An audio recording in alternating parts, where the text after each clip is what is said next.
Hi, Prabir. Hello, June. How are you? Good, how are you? Good to see you. Good to see you too. Yeah, thanks for meeting up with me today. I just wanted to interview you to get to know you better, but also get to know how you got into music, your influences and stuff like that. So can you just start by telling me how got into music in the first place? Uh, Mom and dad, grew up in a musical family. Mom was a singer.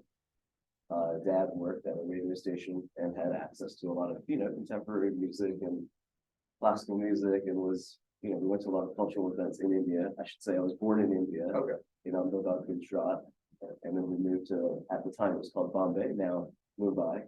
Um, but yeah, so parents put the music bug in me pretty early on because there's just also so much music in India in general. It's just everywhere, it's such a dense lifestyle that your neighbor's radio is inevitably going to bleed into your ear at some point, or somebody is blasting something from a car, or there's a concert down the street, or there's a temple doing a ceremony or whatever, but music is all over the place. So there's that. Then I moved to the United States, and my cousins were born in the U.S. and they were like, our but like it was like close to the family because we didn't know anyone else here in the States. So uncle, auntie, and my two cousins were kind of our main like rock here.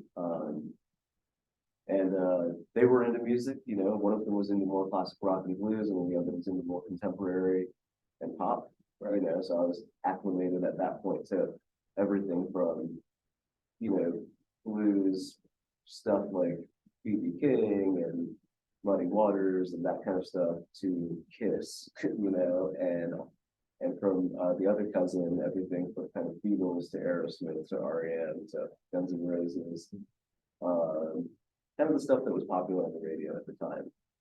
And then I started going to public school. And once I went to public school, you were a nobody if you didn't have the cassette tape Ice Ice Baby by Vanilla Ice, So I was like, well, I gotta get into this now. And then that kind of like became like the stepping stone into hip hop for me when I was in the fifth grade. And then from there, I was like, whoa, hip hop is amazing. And then, Cool J and Fresh Prince and all that stuff, Run DMC and Fresh Flash and all that stuff. So, like, kind of more fun, upbeat, danceable stuff where really the emphasis is more on like the lyrics, that like it's so heavy on the lyrics and the message being conveyed and how it's being delivered, the wordplay and all that. And that just like blew my mind. And, then I kind of like got into the music and pop stuff like R.E.M. and guitar stuff because it was accessible and it was playable. Yeah, and then it never left. That's how I got into music, and then as I got at once I got into music is where I was able to then be like, oh my God, there's so much music history from mom and dad as well. And then I was able to start being like, oh, that's a raga. I get it. Now I get it, Yeah. So like when I was like 9, 10, something like that is when some of the very foundational kind of like Indian stuff set in. And then when I was in high school, I got into other bands that were doing things that hinted towards like, Latin jazz or like, you'd have like orchestral music put into pop songs and stuff. So like, the music palette like just kept growing and appreciating more stuff. I love everything now. There's very few music I don't like, But how did you get into songwriting? Um, I mean, my I don't know how. I don't know. I don't know how it happened, but at some point, my brother and I were goofing around on a Casio keyboard. And they have like those preset. So you get a thing and it like plays a preset, right, like yeah. it plays like a preset melody or whatever. Yeah. So, so he made lyrics to this one song, which the melody was do do do do do do do do do do do do do do do, you know, and he made it into going camping, you will see a bear, a deer too, you know, so it was just this ridiculous thing. And then so I took a stab at the other sample, and then he took a stab at the other, and then we kept writing lyrics to things. And then eventually we recorded it, you know, and played it for our neighbor. And our neighbor was like, I want to do it. And then it was like the first band, you know, it's like just fake instruments, no real music, but like that camaraderie and it felt like we were getting something done. That felt good. So then I kept exploring it. And then for Christmas, I got a ukulele, which helped me like have a real instrument to play, you know. And then after that, I got a guitar. And then soon after that, there was a drum set in the house, and you know, I had friends that I was doing things with, and it was contingent on the fact that I wasn't a great guitar player because I just started. Right. So it's like if you suck at playing other people's stuff, what if you wrote your own stuff? Then no one knows if it sucks, you know. And so that was my hook. And then I was like, now I'm a songwriter because no one knew it was. I mean, it was bad. Don't get me wrong, but it was exciting, you know. Yeah. So, were all the songs that initially did you start writing like rock and roll songs? Yeah, even from the beginning was rock and roll. It's the most like accessible, you know.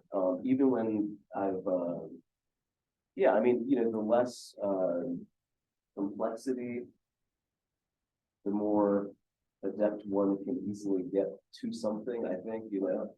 And for a guitar, the guitar is like almost exclusively, you know, like created kind of like the guitar that I had at least was very much so created to play specific chord, you know, like it's like an old cheap guitar that like 3 or 4 chords sounded good on it. But, you know, the intonation sucked, and it was like a, you know, like you couldn't really do things.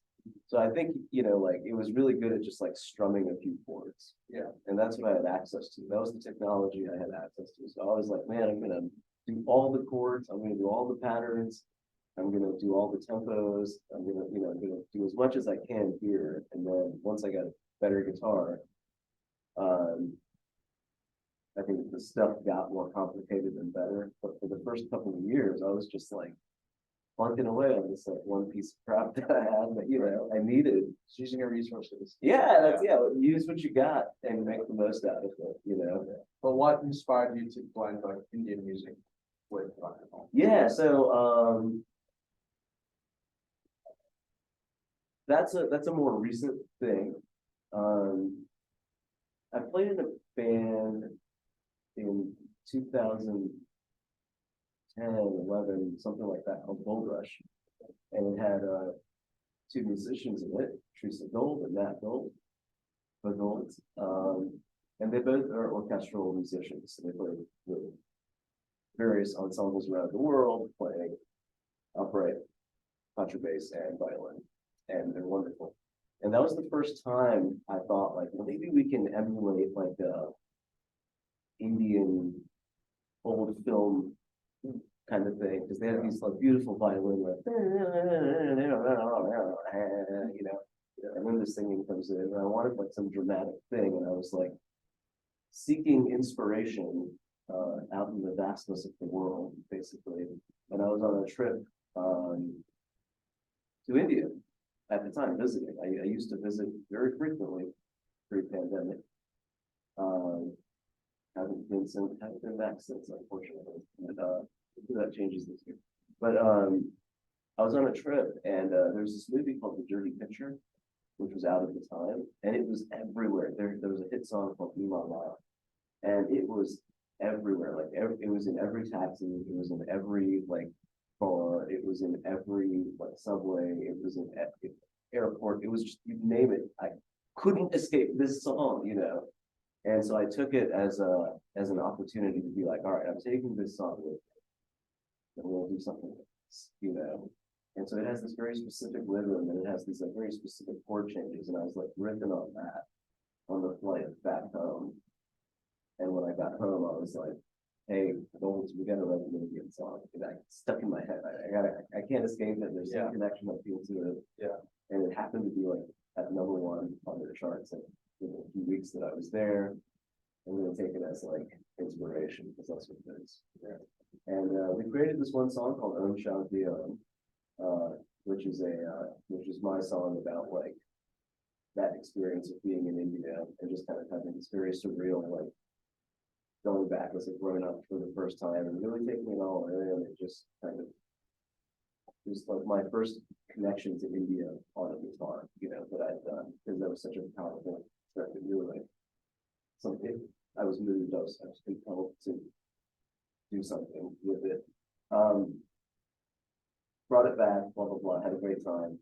And then after that, after Gold Rush, Prabir Trio started, which is the group I played around. And our drummer, Kelly Strawbridge, who was also playing with Gold Rush at the time, when Gold Rush kind of slowed down. Kelly nudged it. He was like, we should do this and we should push that harder. And I was like, okay. And I thought about it and I was like, yeah, okay, cool. I'll do a few things here and there. We did a few things that kind of did it. And then once the pandemic hit, and I had just time, I had nothing but time, it was just me in my backyard with the guitar most days doing nothing, but and I just, couldn't, like the thing that started with that one Ooh La La song, the rhythms, the texture, the melodies, the arrangement, all of that, everything that happened there, I didn't feel like I had exhausted with that one song. And then with the push to do more of that kind of vibe with encouragement from Kelly, I was like, okay, I'm gonna kind of like really push this, I'm gonna like do this. And I recently, in 2019, a more recent trip, I've been to India, and it's kind of like once you see something, you can't unsee it, So on that trip where Ooh La La got stuck in my head, the music surrounded me, like once that happened, every subsequent trip I've been back to India, it's inescapable. Like every time I go to India now, I have like 50 new musical inspirations that I'm just like somehow connecting with and grasping a lot faster than I did when I was younger. Right. And so it's been really nice to take that like collection of stuff that I had in 2019 and kind of created it into an album. And then created that album, Panji, which was kind of more, it wasn't a complete, there was like, there's still more left, but it was kind of this immigrant story. Yeah. It's like an abstract immigrant, I didn't want to do the thing where it was like, we leave India, and then, I didn't want to make it so literal, because that doesn't feel like something that I do too well, but I wanted to put a bunch of songs and subject matters together that are like very immigrant intense, like work is very different for immigrants than it is for non-immigrants, like learning about like finding friends for the first time, like if you move somewhere at a later age, friends are not the easiest thing to find, so leaving your friends behind, that kind of stuff. And I also immigrated to the US when I was 8. Yeah. And I know it definitely influences my like songwriting, Sure. especially lyrics. Yeah. Right.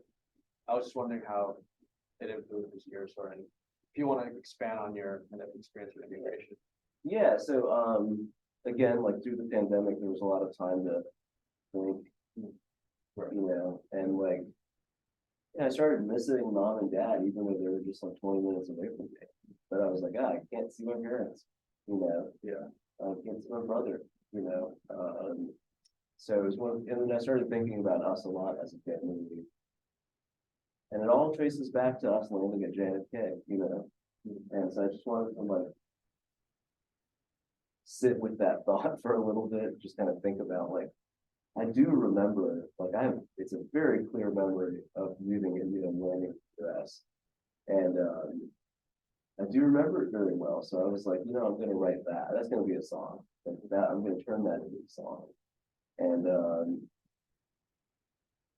I don't know much beyond the fact that I picked up the guitar and I kind of found a key that I could come along to, you know, Right. and I was just kind of trying to find a melody or something.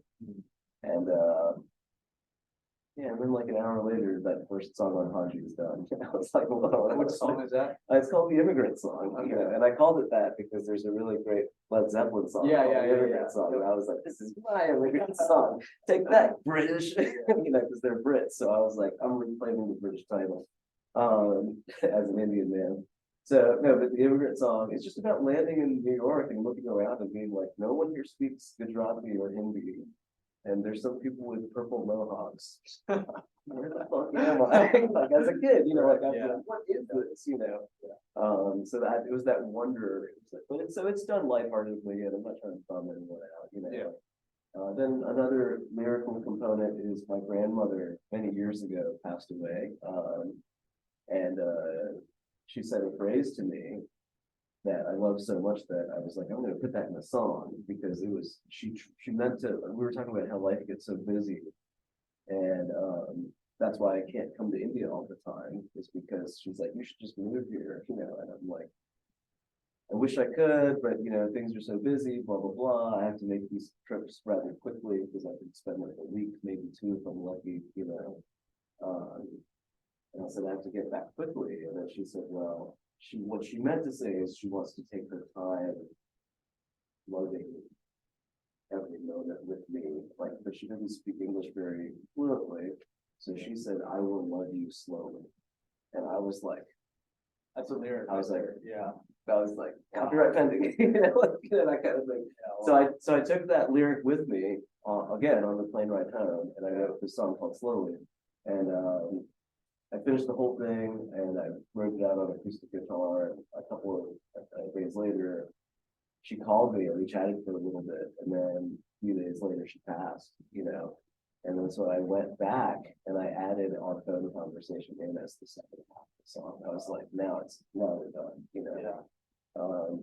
And so, you know, that's one other way that lyrics are created or influenced is literal phrases said by other people that are, you know, broken mistranslations of languages, that kind of stuff.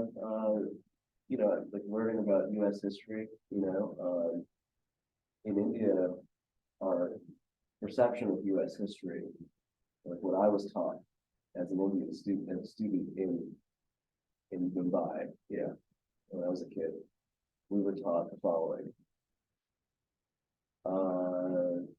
At some point, a bunch of Americans dropped an atom bomb and ended World War II.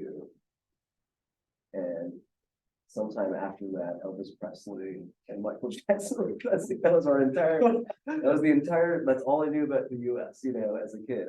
So when we landed here, there was a lot of like relearning of things, or like learning or unlearning or whatever, you know, and then that process continues. Would you say that India has a favorable perception of the US?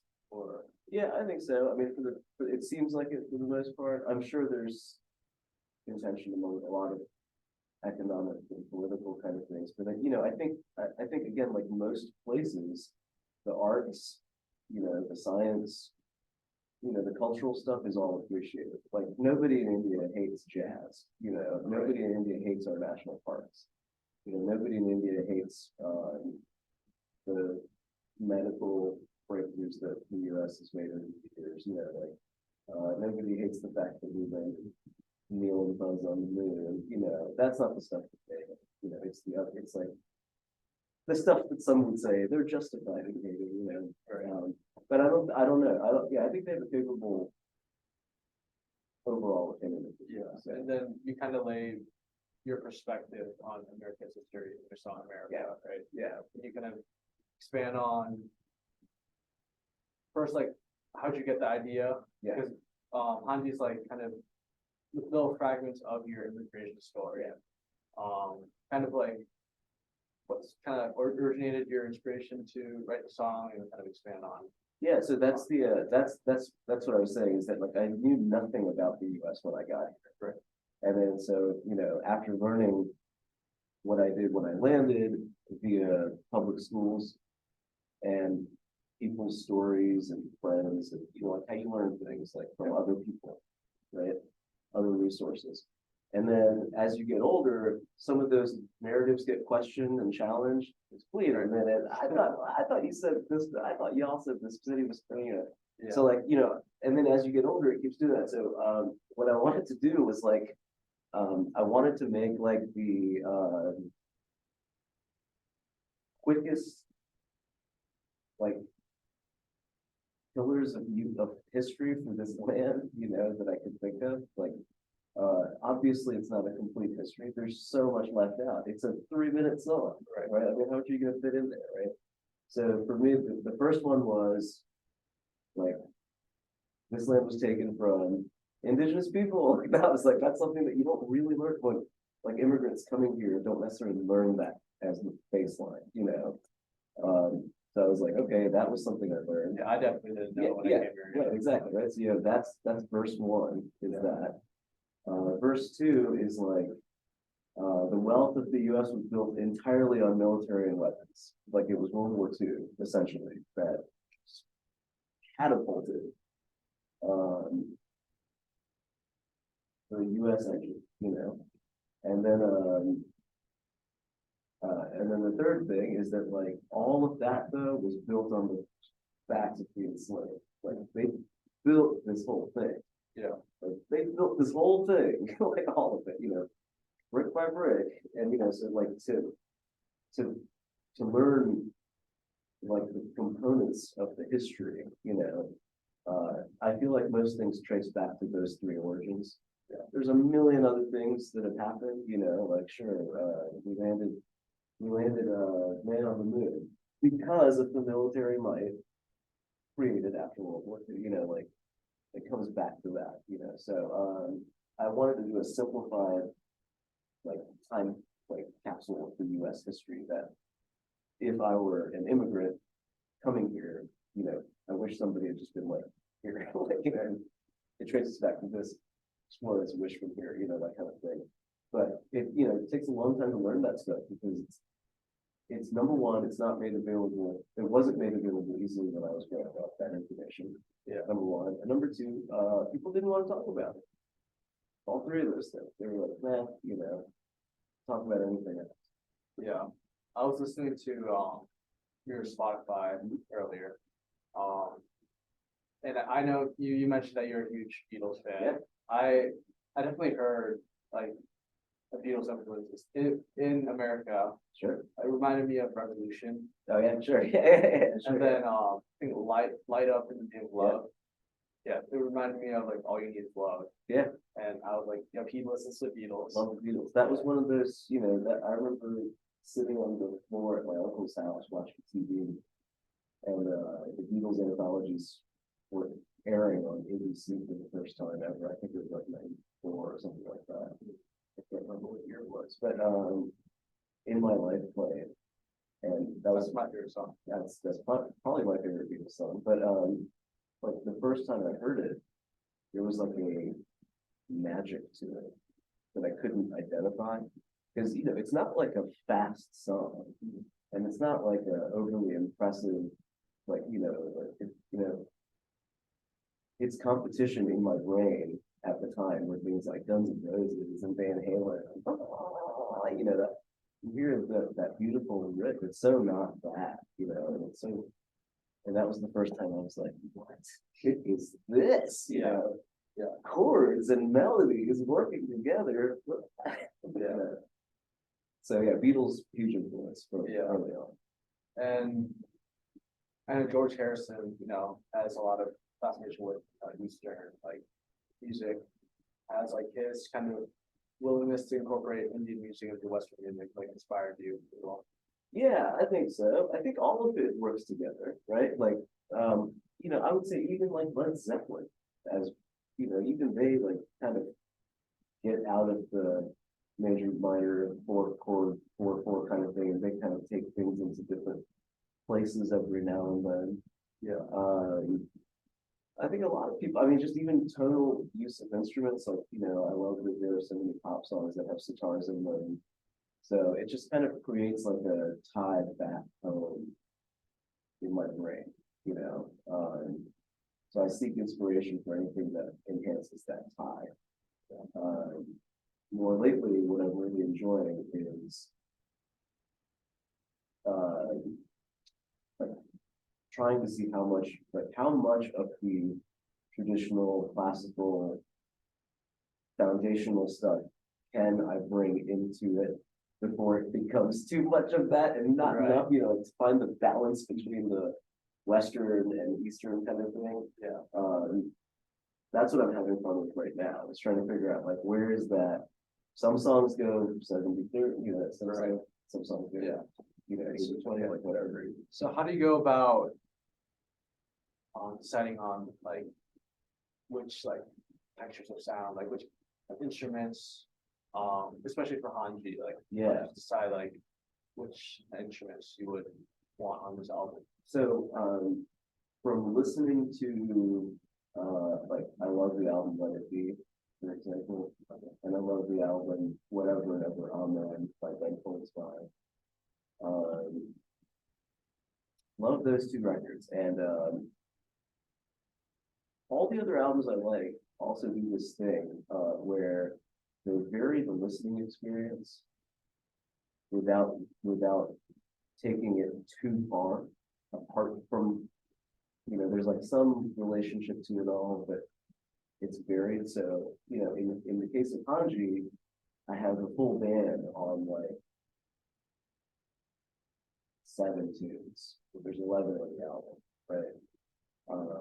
And so I was like, well, we're gonna have to do something to a couple of these to make it not the whole thing, you know, because I want to have a little bit of a varied experience here and there.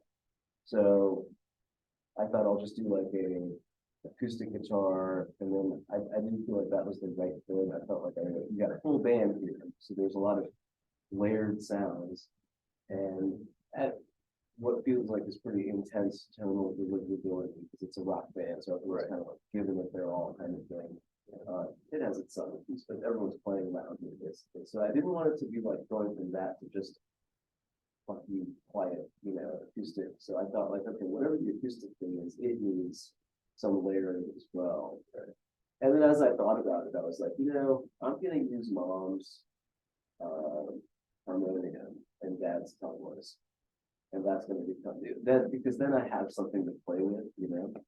And so I spent a fair amount of time just learning some basics on tableau, just to have that layer in there. And it was really fun because I used to mess around with my cousins in India, so it's like it kind of like weirdly came back, like not. I'm by no means a tableau player at all, but like the basics, I was like, oh yeah, that's right, I have to do this and this and this and this, you know, like so. And then I kind of played around for a while, and I found a rhythm that worked well. Harmonium for me was a lot easier because I had a lot more time with that. So put those instruments in to add that sound, and then there are tanpuras, which are drones, essentially that play just a chord in the background. A couple of those were put in here and there, even including on the rock songs. And then even in a couple of the rock songs, there are a couple of sitars in there as well. So I tried to kind of quote, like that was like my hope is that like at some point in the song, you will escape the Eastern influence, but at no point in a song will you go without it, you know? So like it'll be there somewhere. So because it is, that's me, like it's there somewhere. It's not there everywhere, you know? So I'm just trying to be honest about how I make things, because it's not all Eastern. Like I'm not a traditional Carnatic singer, so I'm not gonna make that. That's not me, you know? So I thought the me thing was playing my parents' instruments, they mean so much to me, learning them to what I needed for this guitar piece that I'd done.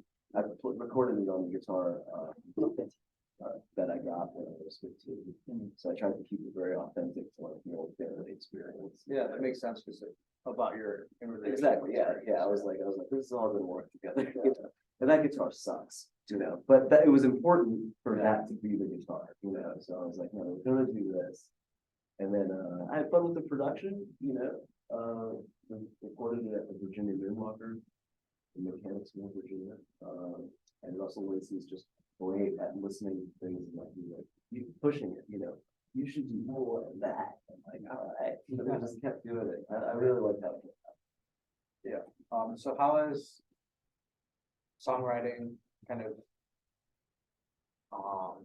matured you, but also like, evolved your love for music, but your outlook on life? And how do you wish your audience can respond to your music? That I can answer first, the audience part. Yeah. I just want them to enjoy it. Like, if they enjoy it, great. If they don't, then I don't know. I'm not really necessarily always making it for the audience. I'm glad that they like some of it, and I know they don't like some of it because I just don't think everyone can like everything. That everyone it's that kind of thing. So I just hope they enjoy it. I just hope that's the audience's take on it. If it opens up some, avenues of thought for them, that's great. And if it opens up some interest in them learning more about why these songs are being written and what they're being written about, then that's even better. But that's what can one person do? I can put the thought out there, and then hopefully it resonates enough with them that they want to take their own relationship with it. But with me, the songs, yeah, I mean, I started writing songs with my brother and my neighbor, in that big first Casio band when I was a kid, ever since then, I'm 43 now, and so from then to now, I've had no time in my life where I haven't had things that I've wanted to write. And so as I've changed in life, I think I've changed what has mattered to me. Priorities change, So earlier on, I was trying to write what I now look back at, and I'm like, those are foundational rock songs, when I was like in my early teens or whatever. But I needed to write those because I needed to get through those to get to the next thing, and then I got into the blues a whole bunch in high school, and then I went through the blues, I got, I'm not saying I got it, but like I've constructed like a palette of what the blues is for me and all that, then in college it became a little bit more like jazz world / indie rock, and then a little bit after college, I really got deep into like songwriter 60s kind of like approach where it's like verse, chorus, solo, chorus, that kind of stuff. Yeah. And then I had that opportunity to play with a great band called The Substitutes, and we really had like this wonderful like pop, hooky, bouncy, and kinksy, Charlesy kind of thing, which is really fun. That was the first band that I really like wanted to like write a song. Like I was like, this is gonna be it. This is like gonna be our song. It's gonna be this, lyrics matter, the tone, the vibe, making sure that every member of the musician is factored in. Like when I'm writing the song, I'm not writing it thinking like, well, I hope they find parts for it. I'm writing it thinking like, if they don't find parts for it, I'm gonna suggest this and this and this, and like it's I can hear it in my head. Yeah. And then with Gold Rush, it became more like, this song is gonna have 6 million chords in it, and then this song is gonna have 9 key changes, and it's just like trying to push the creative edge because these musicians were used to like these kind of big orchestral pieces, and they were like, 4 chords, no big deal. And I was like, how about 34 chords? Just the point was to push it every time. And now with what I'm doing, I'm at a different point in my life where I am really enjoying the challenge of writing songs with the intention of keeping a little bit of Indian representation in there. Like I'm enjoying that challenge. last night at, rehearsal, we were done practicing and I kind of was like, hey, give me a second. You know, I was like, took a second, I had to tune the guitar into a whole, different arrangement so I could emulate this guitar where I have, all the German strings I need, and then I'm doing all the melodic stuff on the two higher strings. And I wanted to do like a groovy one chord sitar song, you know, like, and then we kind of played around with it a little bit. And I'm very excited to work on that song because there are things that I like, it's one chord, right? So one chord makes a really neat limitation, you know, for example, I can't have guitar going the whole time if it's, you know what I mean? Like, Yeah. you gotta like really pick and choose when things are gonna happen, you know? Right. So right now in my mind, it's gonna be fun. It's gonna start with vocals and bass, you know? And I was like, whoa, we don't have anything that does that. And that's like a good way to do something so that when the band guitar and everything comes in, you know, the ear is like, oh, something different, you know? Right. And It's hard to transition without chords. yeah, but the idea is that's what if this is gonna be like a groovy raga, you know, like if you listen to like Bimbo raga or anything like any of the classic rock, Ravi Shankar ragas or whatever, you know, it's crazy, but like I've sat in my rehearsal space with it playing through the big speakers, and he'll start playing it, and I'll be like, I'll find a D or an E or whatever it's in, and I'm like, my God, it's 18 minutes of E. But it never gets boring. Yeah. Because there's all these tricks done to keep it interesting, you know. Yeah. So I'm just kind of thinking I want to take all those tricks and then put them to this 4/4 English lyrics, you know, bass, drums, harmony vocals kind of context. And kind of like I want to take like that, those tricks of the Carnatic and classical Indian traditional stuff, and bring it to this. So I think that's what I'm having fun with right now, is exploring how to do that, building those bridges, and hopefully people like it. You know, the band's enjoying it, so that's been a blessing. Yeah. And so I understand that you're teaching at University of Richmond. Right. This is a classroom. In this very room, Right. And so I'm guessing you teach people songwriting because it's been so meaningful to you in your life. Yeah.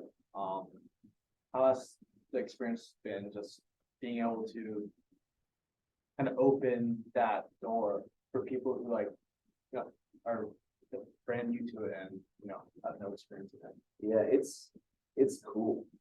So my favorite is when somebody comes in on day one and says, I've never done anything at all with music, you know, and then by the end of the semester, they know how to create something, you know, using multiple instruments and understand some production like basics. And that's powerful because the next time they are, let's say they're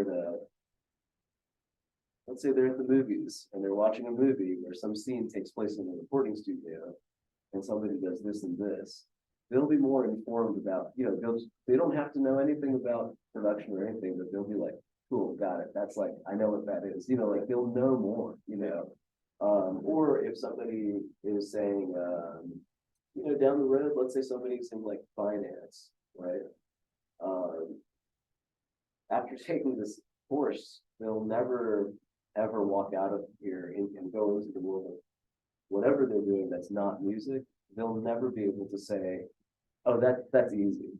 You know, like they've at least now opened the door a little bit for themselves to understanding what others do. And even if it's not for them, and it's great that they understand that it's not as easy as it looks, that it does take years of practice and discipline and creativity, you know. And then lastly, the thing that I really hope happens is that when they're going around the world, as they do for the rest of their lives, and they hear some music, they won't just ignore it. They'll be like, what what is that, and then they'll get like, that's a tie to that place, it's a connection that they'll have, whether it's an ice cream truck at a beach, or whether they're visiting like, a monastery somewhere in US and foreign land and hearing some music that they would never hear on earth. Like, hopefully their appreciation for tones and sounds and assembly of notes, is raised by taking this. I mean, that's my favorite. Is when people listen to listen to music in this class, So the way people listen to music on day one versus the way they listen to it at the end of the classes, that's my favorite. It's like everybody's more dialed in and everyone's like, They know what to listen. yeah, they're like, was there a tambourine in that? I think there was a tambourine. I was like, there was a tambourine in that, it's really good. That's my favorite. I just want to thank you for, having the time to be with me. Thank It's you. a pleasure. Yeah, well, peace. Yeah, that was great.